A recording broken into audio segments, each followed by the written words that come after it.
implication of Mr. Ramaphosa's SONA speech, we have University of Johannesburg political analyst Professor Theo Venter with us. Hi Theo, thanks for joining us. My pleasure.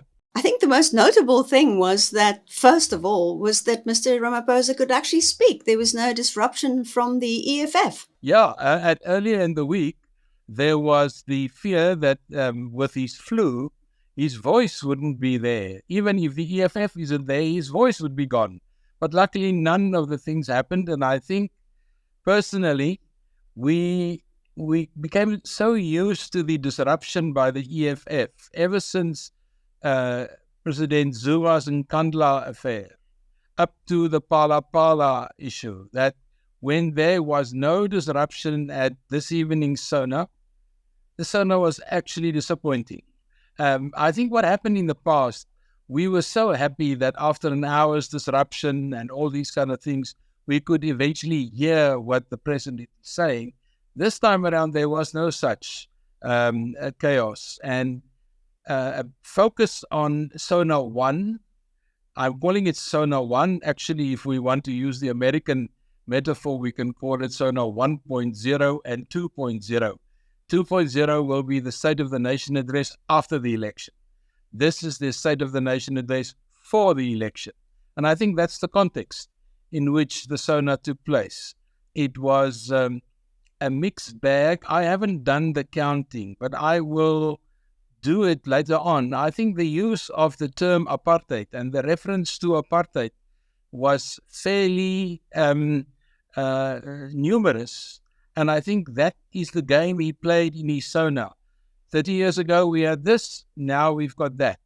30 years ago, we had this, now we've got that. And then he created this fictional Tinswalu and what happened to her over the last 30 years, which is interesting, but I don't think it's convincing. Well, the other thing that was missing is the election date. Yeah, we learned yesterday, I think, that the election day will be announced in 2 weeks' time, and the reason for that being certain technicalities in terms of legislation, which Parliament still has to sort out before they can announce the election. Although Pierre de Vos, a very well-known constitutional lawyer and professor in constitutional law, said that there's no need for that. You can have the election in terms of the Constitution. So I'm not exactly sure what the reason for the 2-week extension is. Some would argue that it would have been the only news of this SONA. And by not adding the election day or date, people had to listen to what we expected. I mean, we expected something about Palestine. We expected something about the Ukraine.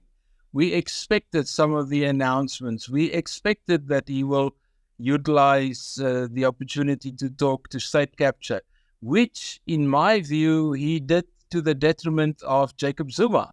And I could clearly read between the lines that he's now referring to the 10 years that we've lost.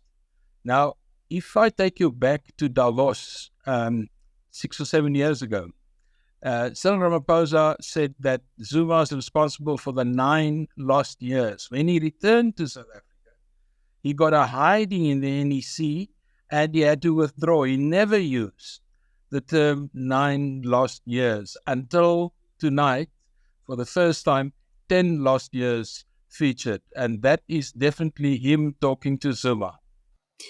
Talking about corruption, he sort of claimed that, they're taking care of corruption, but in his front row are some of his own MPs that are stand accused of corruption. What do you think of that? Well, that is why people are saying that the legitimacy with which he is talking and he's speaking is his biggest enemy, because not only is it the fact that very important members of the top 6, Paul Mashatile, Gwede Mantashe, one of his very trusted ministers, Zizi Kodwa, they're all mentioned in the report by Judge Zondo. And then, of course, his own Pala albatross hanging around his neck. So I think he tried to provide a picture of 200 people in process of prosecution, this amount of money that have been claimed in civil proceedings. If we get 10% of the money that he claimed this evening, it would be a lot, because most of the money we're talking about was taken by the Guptas and their cohorts. And I think that money is gone forever. He said also the worst of load shedding is over. I mean, is that achievable and believable, or is it real election speak? No, I think that's election speak. We know that load shedding is a long-term solution. Well, I would say medium to long-term solution. It's not a short-term solution. And I think him providing a little bit of insight on, let's say, the amount of money being spent on transmission, that is part of the business. The amount of energy generated by solar rooftops, that is genuine. But the amount that we are looking for and the reliability of Eskom, that is the biggest challenge. As we speak, we have got load shedding again. So it is something that the politicians would love to say before the election, we've solved it. But there's a hidden cost to this debate, this political speak, and the hidden cost is something that I will be involved in tomorrow. We're discussing tomorrow the Northwest Province and where it is going in a Lekgotla type conference or a summit. And one of the issues is the financial instability and the financial unsustainability of local government in this province, and I would dare to say in 90% of local governments in the country. Because what has happened is people in the middle class and upper middle class and so on, they all went for rooftops. They all went for alternative solutions to Eskom. Now, these people I'm talking about, black and white, it's no Indian, there's no color distinction. It's a cost distinction.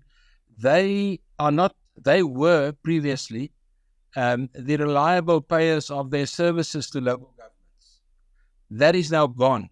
So local governments had, in terms of the electricity cost that they paid Eskom, they put between 40 and 60% markup. You won't believe it, but that's the markup local governments placed on electricity, reselling it to the homeowner. That's gone now.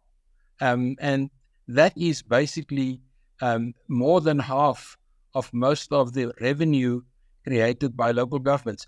In his speech, he referred to local governments. I looked at the speech later on and I saw it was a paragraph. Local government needs 3 pages. It doesn't need a paragraph. And what he's claiming, we're going to discuss tomorrow, is the DDM, the District Development Model. I haven't seen it working. He's praising it. He's saying it works. Well, I will tomorrow discuss the inability of the DDM to function in a place called Lichtenburg in the northwest, also known as the Ditsobotla municipality, where the DDM is a complete failure. Let me explain to you why. In the district where Lichtenburg is situated, all the municipalities are failing. So now the argument with the district development model is you bring together collectively all the resources you have in the district, and then from there on you build a kind of collective solution. Well, if they're all failing, what do you bring to the table? You bring failure to the table. You don't bring solutions to the table. That one, to me, is one of the most far-fetched arguments he had in his SONA. Well, he also talked about the national health insurance and said the legislation is on his desk. He's about to sign it. He's looking for a pen. What do we make of that? Is he going to implement? Is he going through with it? Well, I think there's a lot of pressure on him not to sign. That's why he's looking for a pen, because he doesn't want one.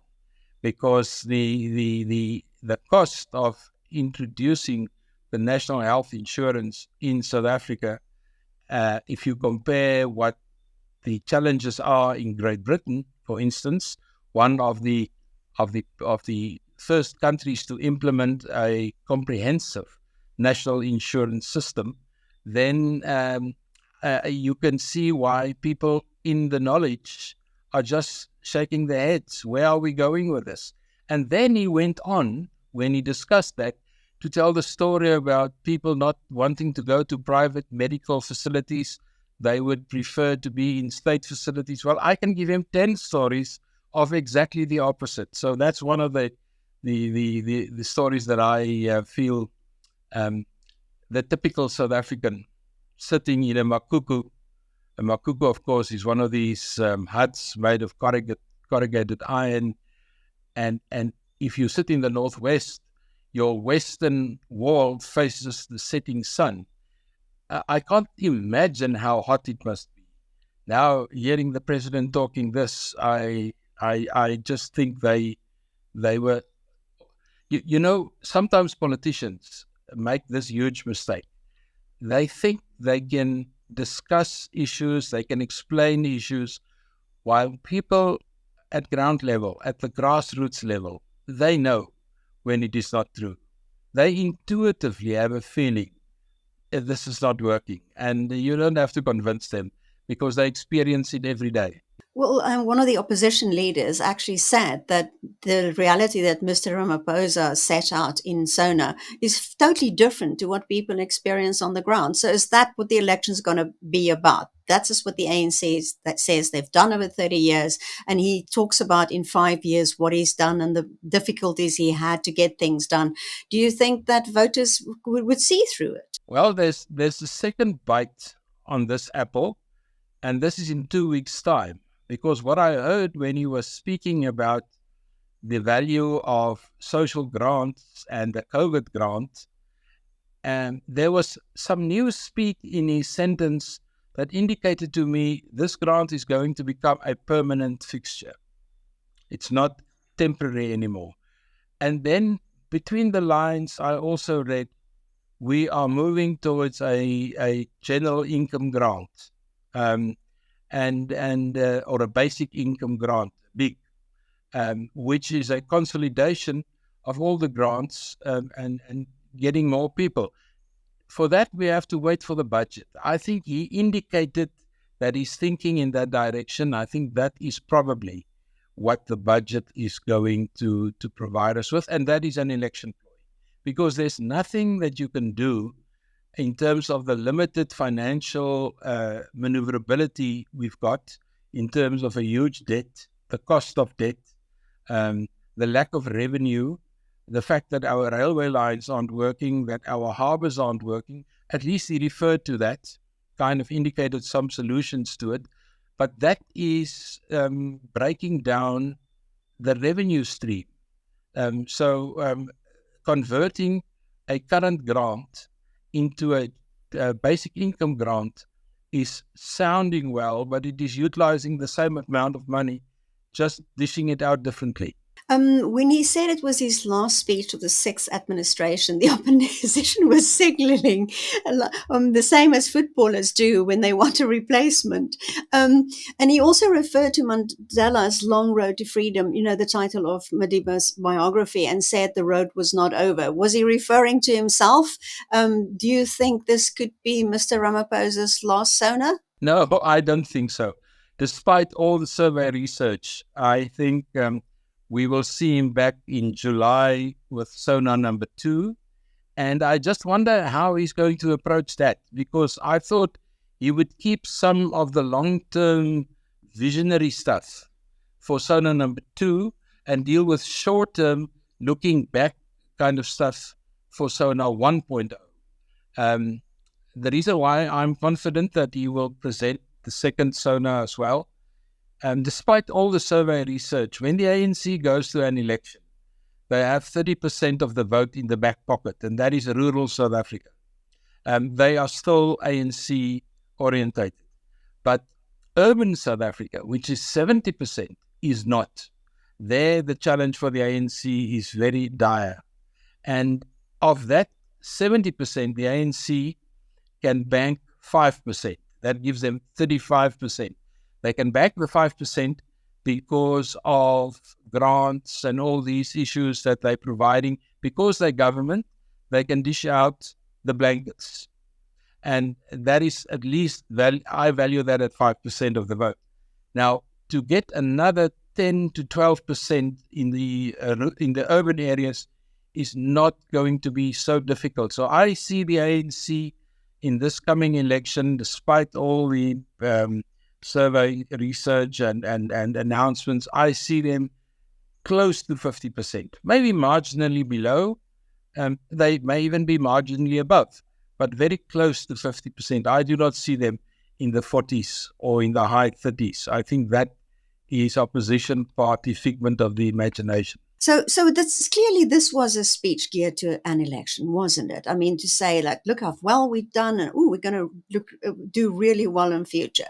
And we had all these obstacles why we couldn't get these things done. And do you agree? Yeah, well, I would put it a little bit more nuanced. It was a State of the Nation address, like we see in America, the State of the Union, where we see the king delivering the opening of Parliament, but ours was disguised in electioneering. And you could see the electioneering, you could see the ANC, and they will, to reach the previous point I made, and that is to get to 50%, they will have to use all the resources that is available to them. And of course, the State of the Nation is one, the budget is the second one.